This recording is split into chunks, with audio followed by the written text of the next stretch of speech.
All right. Thank you, everybody, for joining the call today. We have Brenton Strange here. We'll use the raise your hand feature if you'd like to ask a question. Once you're called on, just unmute yourself, ask your question, and then please remute yourself. Tyler, get us started. Go ahead. Good morning, Brenton. How are you today? I'm doing great. How you doing? I'm well. Thanks for the time. Sorry about my voice. I'm curious how the bye week was for you guys as an offensive unit. What do you think you made some strides and coming out of the bye week? What's your confidence level? Confidence level is always high. Always. I think we made strides in getting our bodies back right. Trying to find ways to recover and do treatment, and also getting the head start on the game plan. I don't think that we're gonna have many mistakes this week because we've been over the game plan already last week. So it's good to get that head start on it. Spencer? Yeah, I kind of have a similar question, but after a bye week, how do you avoid a slow start against a top-ranked team that you can't afford to have a slow start against, like Michigan? Yeah, Michigan's a great team. I mean, I think we avoid slow starts by coming out every day, especially on Tuesday and Wednesday, our full padded practices, and starting fast. That's something we put a big emphasis on and practice every single day, and I think it'll pay off for sure. Daniel? Hey, Brenton, when you look at your first half of the season through the bye week, what stood out to you about your play through those first 5 games, and in the second half of the season, where are you looking to improve or build on? Yeah, to be honest, I really haven't looked back a lot. Everybody always says you know what you're doing right now, and I don't really focus on that too much. I just try to be there for my teammates whenever my number is called upon, execute, and I just want to be a leader for this team and continue being the best version of myself.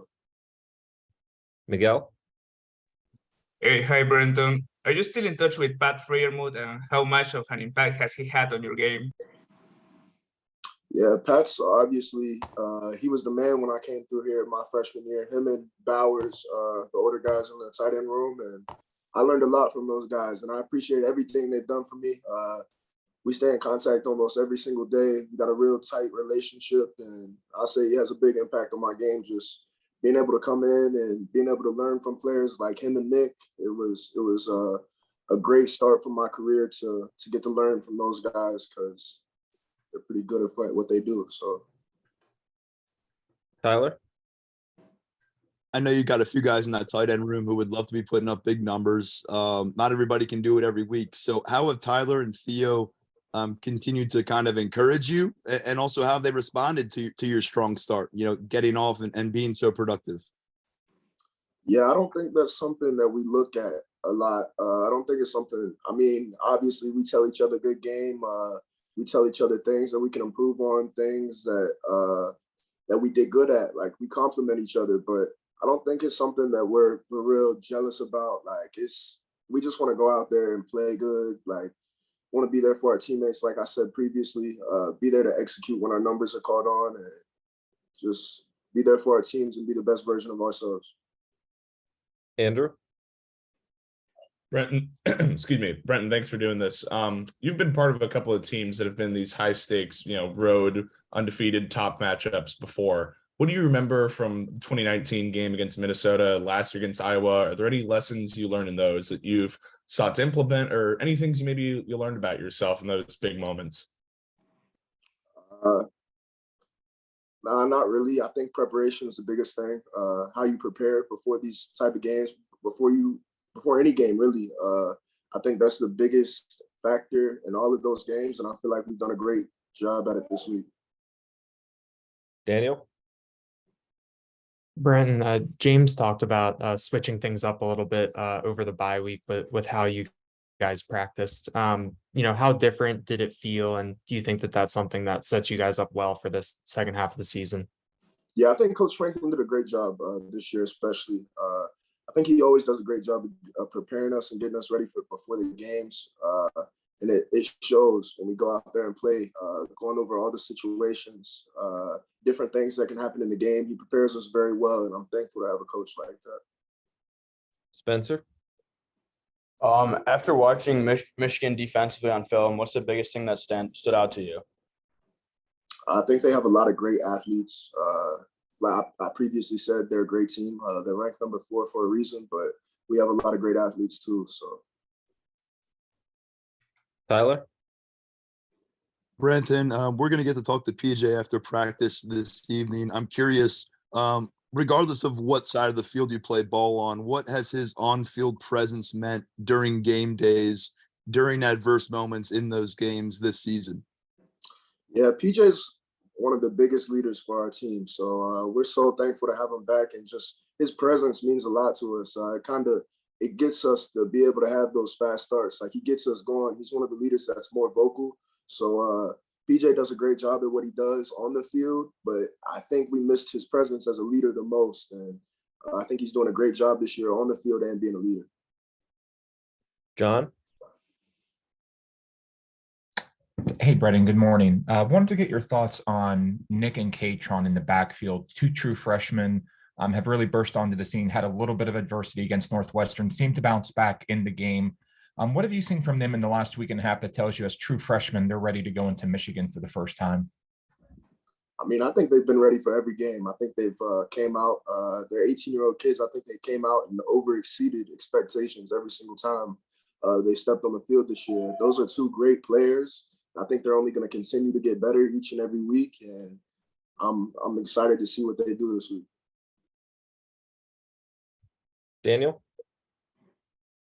Brenton, how have you seen Sean kind of step up through this first half of the season? There's a lot of talk about him, delivering a message, kind of setting the tone after the bye week. What have you seen from Sean this week from that, off the field in the locker room perspective?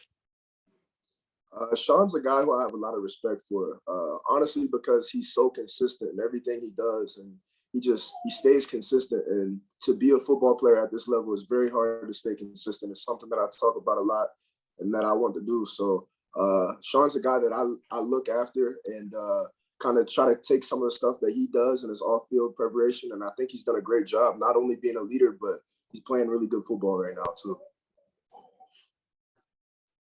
Andrew Clay? Hey, Brenton, how much do you guys concern yourself with the less than impressive wins over Central Michigan, Northwestern? To be honest, I don't really agree with what you just said. I think every win is an impressive win, no matter if it's by 1 point or if it's by 30. So I think that we've done a great job this year, and we're 5-0, so there's no complaints. Tyler? Brenton, you came in a few years back with Salim. You saw him go what he went through last year. What has he brought to this offensive unit as a starter through these last 5 games? And what does it mean to kind of see him come out the other side of that journey? Man, to be honest, it means the most to me because Salim was a guy we were missing a lot last year.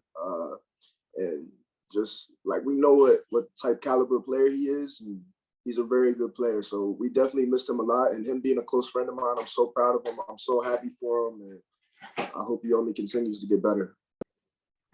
Daniel? Brenton, we've talked a lot about consistency this year and kind of how that was your big goal coming into the year. How do you think you've done with that? And and if not, what do you think you need to do in the second half to be where you want to be, from that perspective?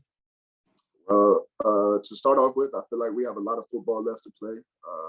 So once all that football is done, I'll go back and I'll reflect, and I'll see if I reach my goals of not being a consistent player and a leader for this team. So when the season's over, our last game, whenever that is, that's when I'll go back and I'll look and I'll decide if I've been consistent or not. Andrew Clay? Sorry, I didn't realize my hand was still up, but I always got more questions. Brenton, we talked a little bit earlier about the struggle coming off the bye. I know statistically it's a real thing, 3-6 under Coach Franklin coming off a bye.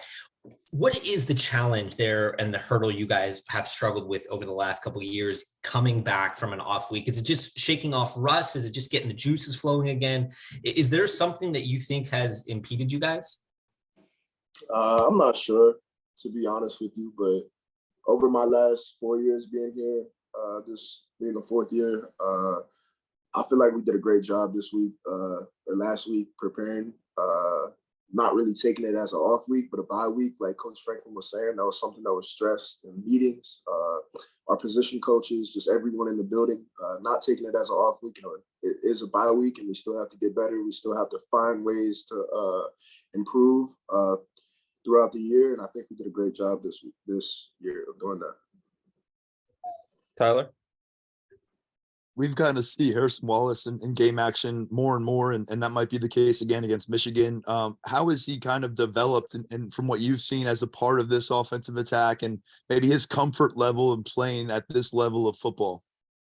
Yeah, I think I talked to you guys about Harrison before, I think in the spring, and I just said that I was so impressed with him and what he does every single day on the field, whether that's his athletic ability or just seeing him grow as a player since he first got here.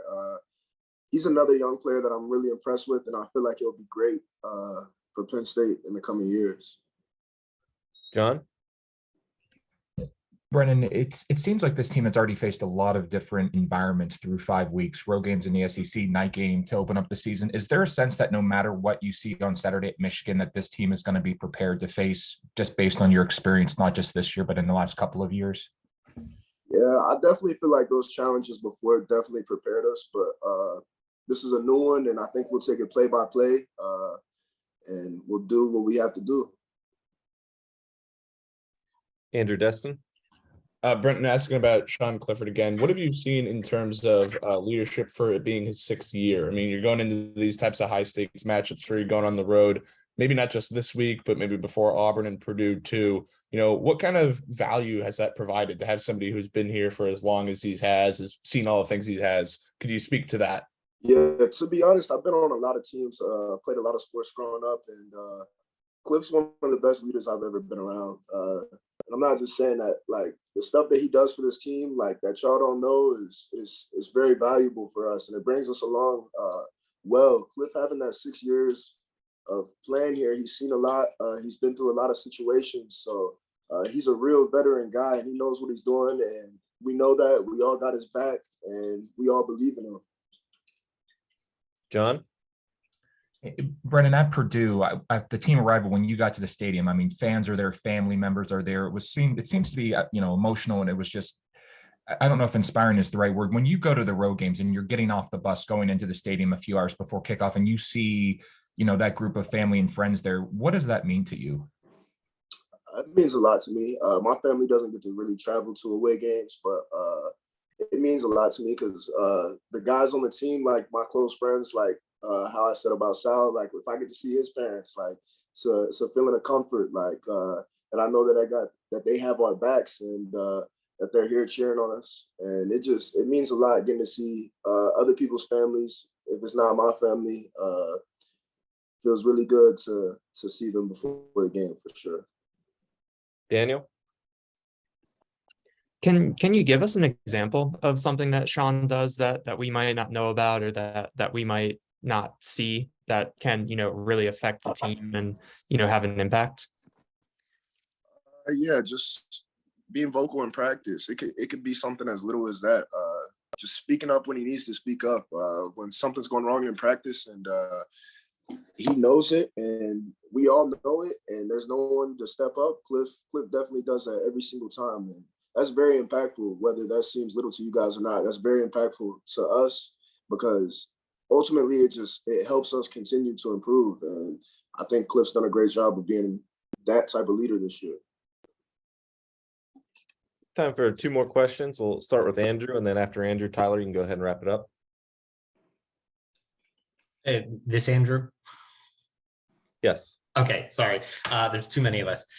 Brenton, for as much as people talk about Sean, the goods, the bads, the one thing we do know is he's played so well in big moments. Just go back to last year's Auburn game, this year's Auburn game, the Purdue final. What has made Sean so clutch in the big moments? Going back to him being here for 6 years, he's a veteran. He's a real veteran, and I think he's seen it all. Whether that's I don't know who the other quarterbacks were here, but the year before I got here, Trace was a quarterback, and he was a really good player here too. So I think him getting to learn from guys like Trace and whoever came before Trace, I think it helped him out a lot because he's seen it all. I think that Cliff does a great job with his film study, and he knows what the defense is going to give him. And I think that's why he plays so good in great moments. He prepares himself. And like I said, that's the type of stuff that I like to take away from other people's game. And that's the type of stuff that y'all don't see about Cliff. Tyler? Hey, thanks, Brent, for taking all these questions this morning. The last one I have for you is about Khalil Dinkins. Behind the scenes, what aren't we seeing going on that is really helping him develop? He's getting some game action, but what's going on behind the scenes on the practice field that kind of has the arrow pointing up for him? I'm very proud of Khalil too. He's my roommate in the hotel, so whatever I can do to help him, I try to do. I think he's improved a lot this year, and obviously you guys don't get to see it a lot because we have 3 tight ends right now. But in his game action that he does get, I think he's playing very good. And in practice, when we call upon him, he does what he needs to do. And I'm very excited for his future. Very excited for his future. Oh, we'll wrap it up there. Thank you, everybody, for joining us. And thank you, Brenton, for your time. We appreciate it. Appreciate y'all. Thanks, Brenton.